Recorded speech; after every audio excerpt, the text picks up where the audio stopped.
Shocked? Obviously, yes. I mean, it's dramatic to see so many people dying, and it's dramatic to see this devastating impact on economies and societies, especially on the most vulnerable people. But not surprised, because unfortunately, what is true is that the world was not able to come together and to face COVID-19 in a articulated, coordinated way. Each country went with its own policy, different countries with different perspectives, different strategies, and this has allowed the virus to spread, coming from one place to another, then to another, now moving south, eventually coming back. And we would need, and I made that proposal to the G20, the need to have a mechanism of coordination of the international response in which all countries would have complementary strategies and act both in cracking down on the COVID-19 and in the strategies to exit and to reopen and then to recover. Who do you blame for that? Are you talking about the great power rivalry between the United States and China, this propaganda war that has erupted since COVID-19 became a pandemic?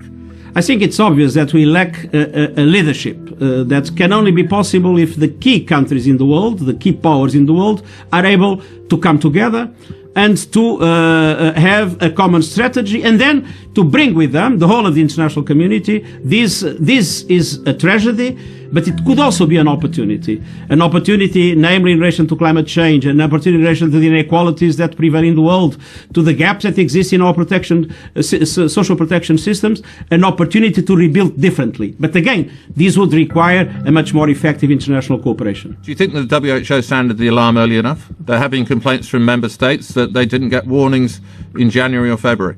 I think that there was at least enough for many to do what unfortunately was not done. But of course, as I said, we will need to look seriously into what has happened, and we'll look to draw lessons from what has happened.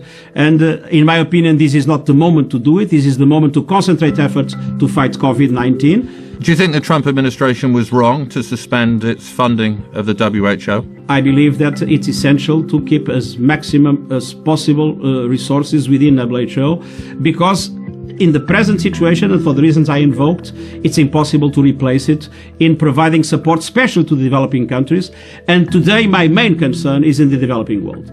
I mean, we are as strong as the weakest of our health systems. And so to vitally support the developing world at the present moment is not a matter of generosity, it's a matter of enlightened self-interest. The global north cannot defeat the COVID-19 without the global south defeating it at the same time. What you're saying is that the world should regard this as a wake-up call for another global emergency, which is climate change. And the new normal, the normal that emerges after this pandemic, has to be different, specifically when it comes to climate change. Undoubtedly. And I think we have an opportunity now to do things differently. It is clear that the world is too fragile in relation to the global challenges that we face. That fragility was demonstrated obviously with the pandemic, because it was an immediate impact. Many are still doubting about the impacts of climate change because they will be extended for a larger period.